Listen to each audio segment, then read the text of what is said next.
wow, they actually netted up the basketball hoops and stuff now too.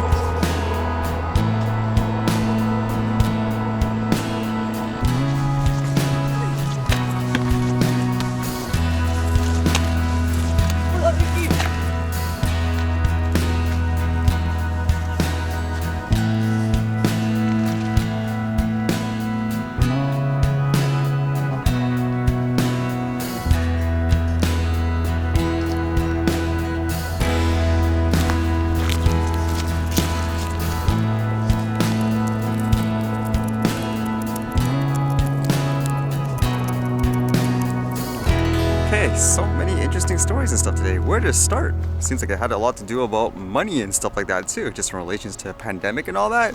How about this first one, which makes you question again, in this situation, is it more about the virus or the way people react?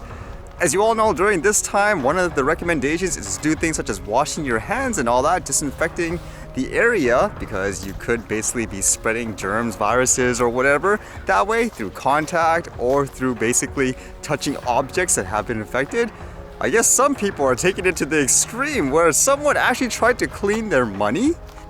If you decided to clean your paper bills, what would you do? Well, I guess according to this, it says this person tried to clean it with a microwave, like what, roast it? And yeah, I guess it didn't turn out too well. Like this one here, it says, I work at a bank and some lady tried to microwave her money to clean it. Why? I don't know, why? Although it does make me wonder, if they brought it into the bank like this, did they just give them like a fresh bill afterwards too? And I thought of money and this whole COVID stuff. Well, here in Canada today, you can basically apply for that emergency response benefit. It's supposed to give people about, $500 a week for a month. And to my knowledge, you have to keep applying over and over again. Anybody in Canada actually try this yet? It's just kind of interesting because, again, I'm reading all the stuff where a lot of people will be ineligible because according to this, you have to make basically zero income in any way. So it's kind of weird where if you're a business and you're trying everything you can to get business or whatever, it's actually more beneficial in some ways to just not do anything and get this. They did say they were trying more stuff though to make sure everyone is included, so who knows what will happen later on, but that's for the people that qualify for stuff like this at first. And I guess by now most of us have seen things like drones in various areas, basically announcing people to keep their distance and all that, or if there is an actual lockdown to tell people to go back home.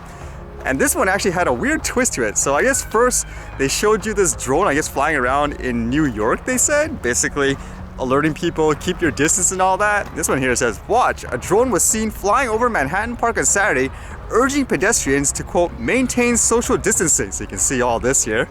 The anti-COVID-19 Volunteer Toronto Task Force, please maintain a social distance of at least 6 feet. Again, please maintain social distancing. Please help stop the spread of this virus, reduce the death toll, and save lives for your own safety and your family's safety. So that in itself is nothing too crazy, but apparently that might have been an illegal operation according to some of these reports. It says, FAA investigating mystery drone telling New Yorkers to socially distance. The Federal Aviation Administration is investigating whether a drone filmed telling New Yorkers to socially distance over the weekend was violating aviation regulations. The Hill was not able to determine whether such a volunteer drone task force exists, and it appears no party has come forward to claim the responsibility. An official for the New York Police Department told the Hill that it was not behind the drone. They also noted that it is illegal to fly drones in NYC except in a few areas authorized by the FAA.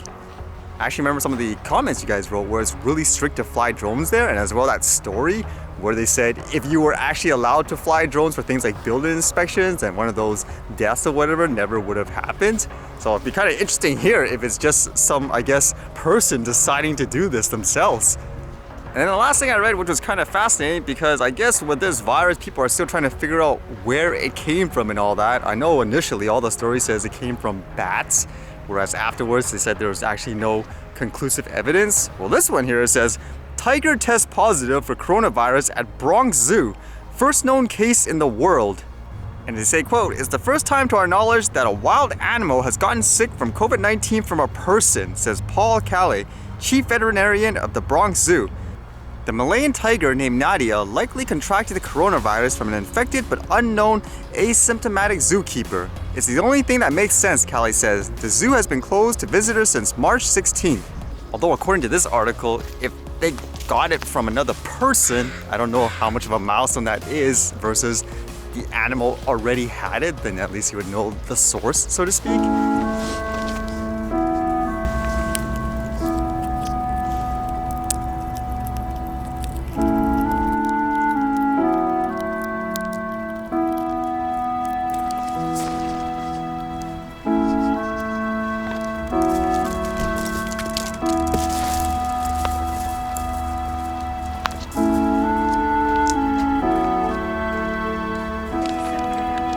Yeah.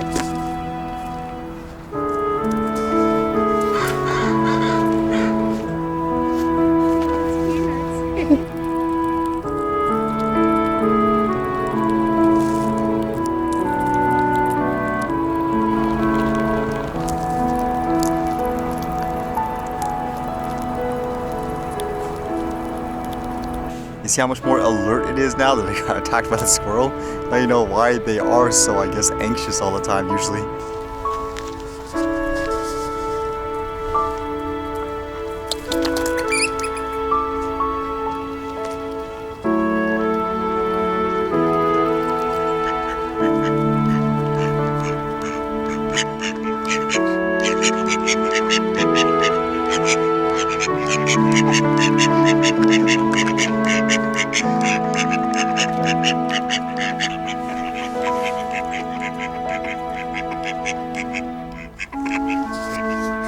Are they saying to each other, keep your distance?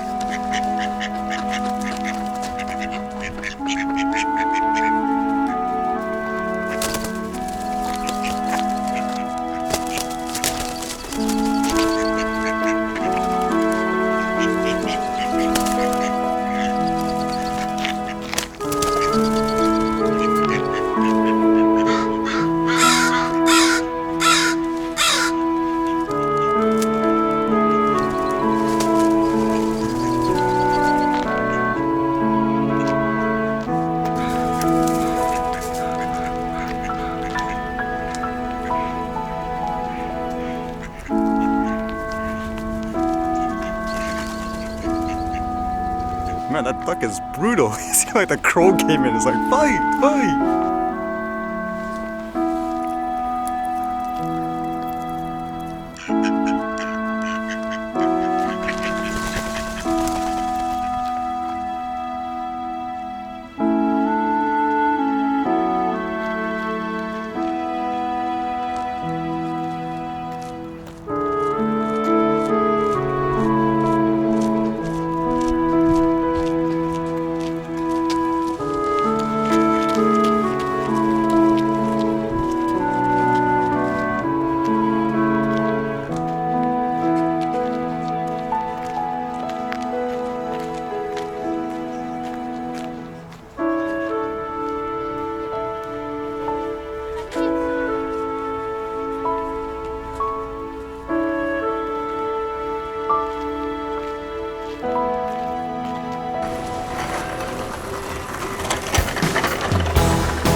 So weird.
All right, see you guys later.